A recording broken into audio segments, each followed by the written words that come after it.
Yo creo que los medios todavía están en una gran siesta. Esa es mi opinión. Claro, es fácil decirlo desde acá. Hay que estar tallando en un medio de comunicación. Piensen en el tiempo de una larga tradición de un gran peso en la sociedad colombiana, ver que aparecen las web y desaparece todo. O sea, empieza a cambiar el negocio, ya no tiene ese poder que tenía antes cuando decía, a ver, me voy a informar.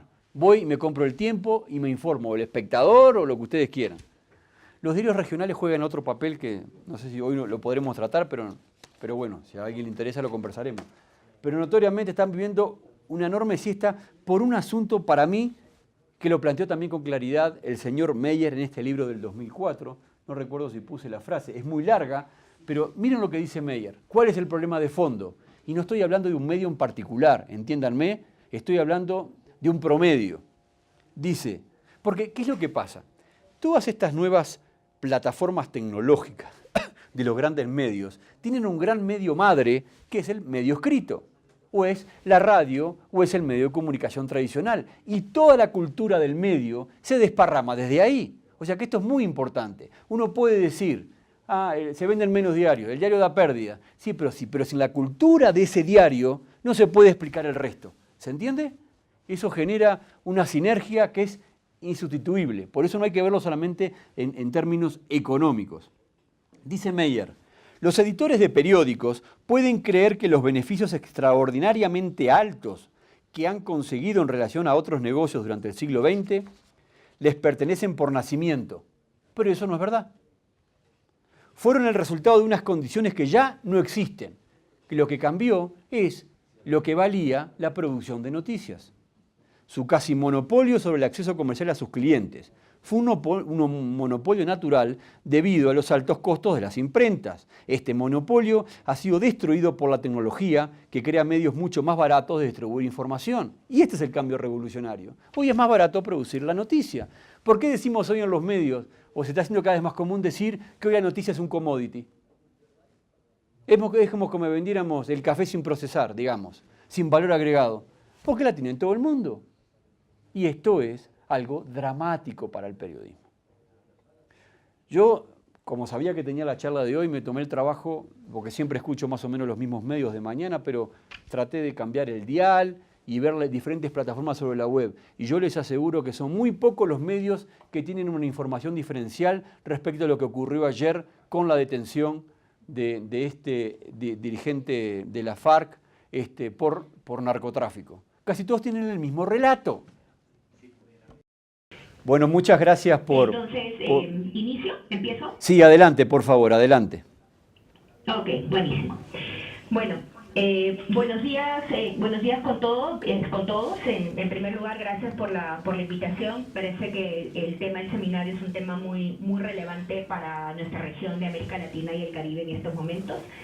Discutir cómo se está abordando el tema del tabaquismo y la industria tabacalera y el rol del periodismo en ello. Bueno, en primer lugar, quiero empezar presentándome. Yo soy Rosa Sandoval, soy economista de la Universidad Católica del Perú y tengo una maestría en políticas públicas de la Universidad de Syracuse en Estados Unidos. Yo soy asesora regional en control de tabaco en la Organización Panamericana de la Salud aquí en Washington, D.C. Quiero empezar aclarando que mi participación el día de hoy es desde mi experiencia trabajando como técnica en control de tabaco desde hace 14 años. Lo que voy a compartir con ustedes es mi percepción y la percepción de un par de colegas más de la región con quienes intercambié comentarios en antelación al día de hoy, a partir de la invitación que ustedes me hicieron.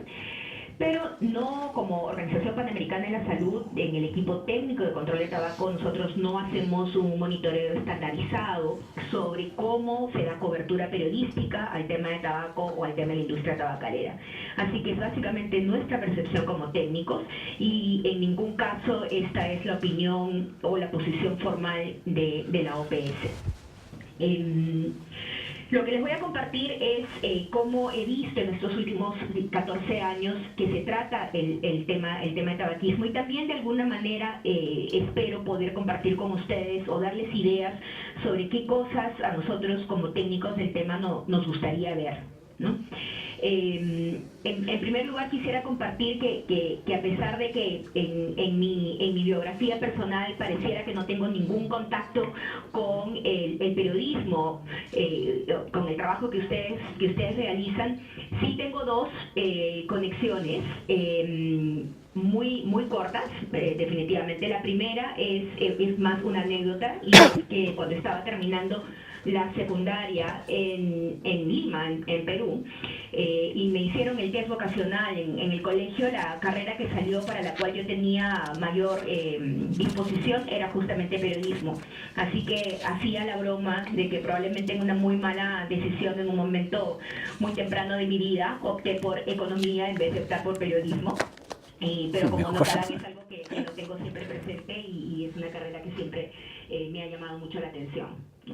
En segundo lugar, que cuando me gradué de economista en Perú, mi primer trabajo justamente consistía en escribir una página periodística en un periódico en uno de los periódicos de mayor tiraje del Perú sobre políticas de inversión social. Así que con eso lo que quiero compartirles es que de alguna manera en esos 2 años que trabajé en ello pude tener una experiencia sobre el reto que significa poner en un espacio periodístico temas que parecieran no muy atractivos, ¿no? Y cómo podemos, llamar la atención tanto del público como de los tomadores de decisiones sobre temas que parecen que no tienen ningún ángulo periodístico o atractivo a priori.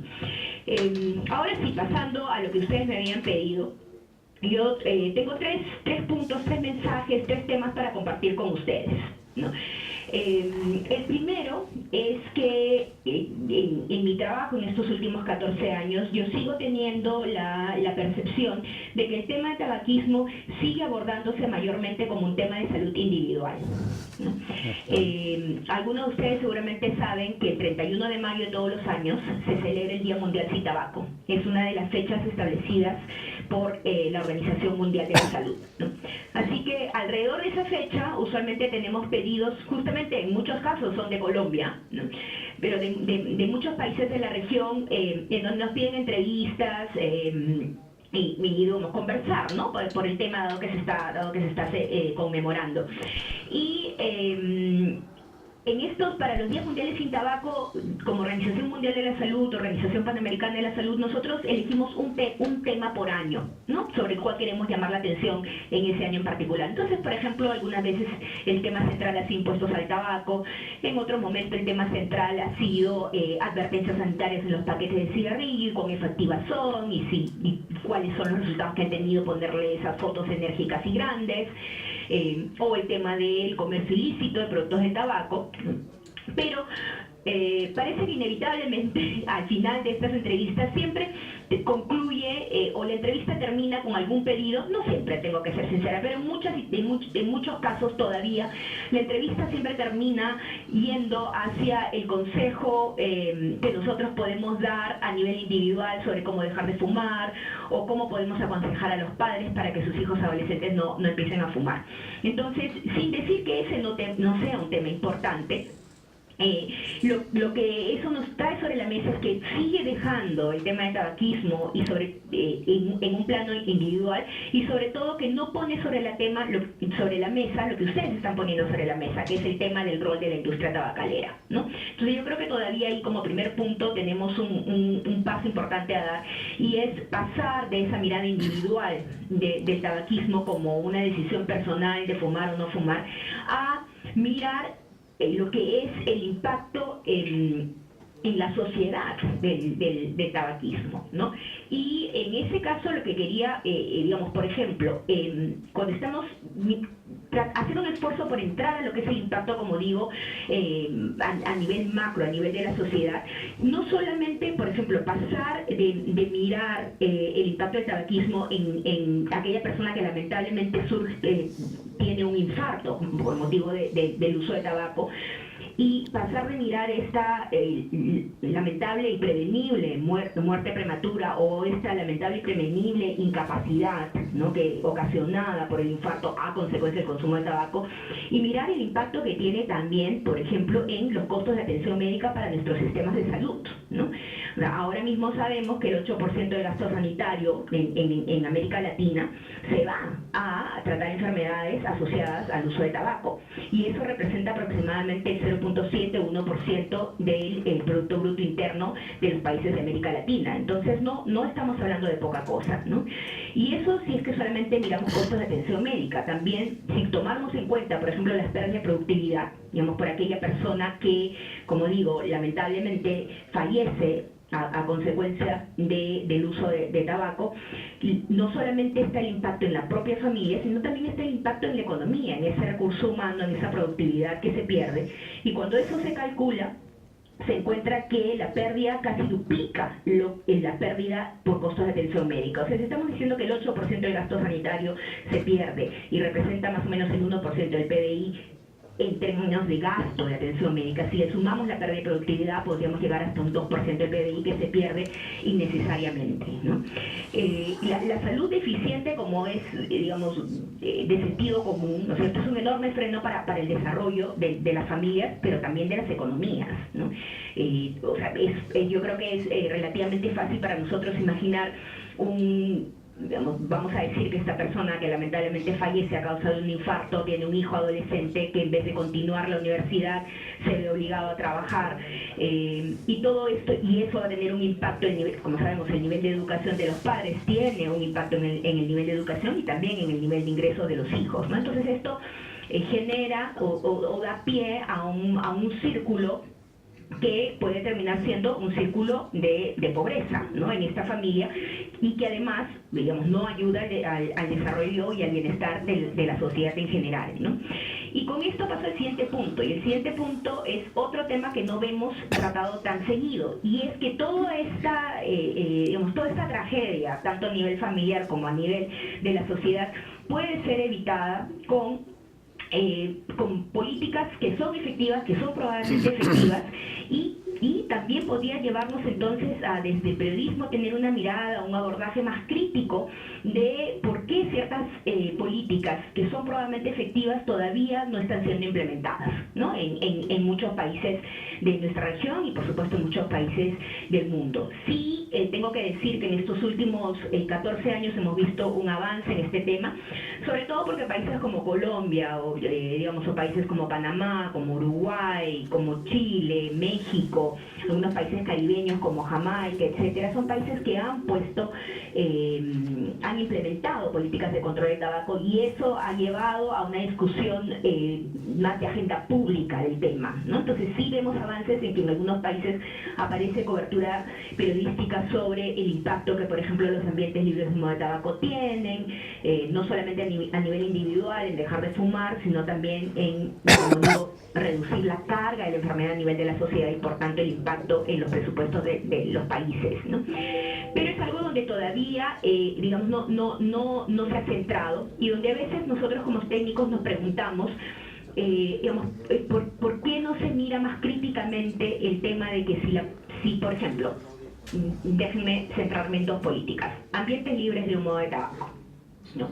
O sea, que no se pueda fumar en lugares públicos y de trabajos cerrados, o advertencias sanitarias grandes, digamos, como la mayoría de los países de la región ya han adoptado advertencias sanitarias que cubren al menos el 50%. En el caso de Colombia es 30%, y yo sé que hay una discusión para llevarlas al 50%, que es un poco el estándar que nosotros ponemos como Organización Mundial de la Salud, ¿no?, que como mínimo sea 50. Son dos políticas que están claramente dentro de la competencia de la autoridad sanitaria. Son dos políticas que han sido, de los 35 países de la región de las Américas, 19 países ya tienen leyes de ambiente libre de humo de tabaco. Colombia es uno de ellos, ¿no? De los 35 países, 17 ya tienen advertencias sanitarias con imágenes grandes, etcétera. Entonces, es una política entonces que ya la ciencia dice que es efectiva para que la gente deje de fumar o para que los chicos no empiecen a fumar. Se ha probado que son viables en países de ingreso medio, países en desarrollo, como querramos llamarles a los países de América Latina y del Caribe, y sabemos que son además políticas que no requieren grandes presupuestos del Ministerio de Salud, ¿no? No estamos hablando de el Ministerio de Salud teniendo que poner digamos, un programa con presupuesto y etcétera. Es una política regulatoria que no significa un gran desembolso de dinero del presupuesto público para ponerla en marcha. Entonces uno se pregunta, ¿por qué sí tiene tantos beneficios esta política? ¿Por qué no, en vez de 19 países, no son los 35? ¿Por qué en vez que tienen ambientes libres de tabaco? Porque si son 17, ¿por qué en vez de ser 17 no son 35 los que tienen advertencias sanitarias grandes y con imágenes, ¿no? Entonces,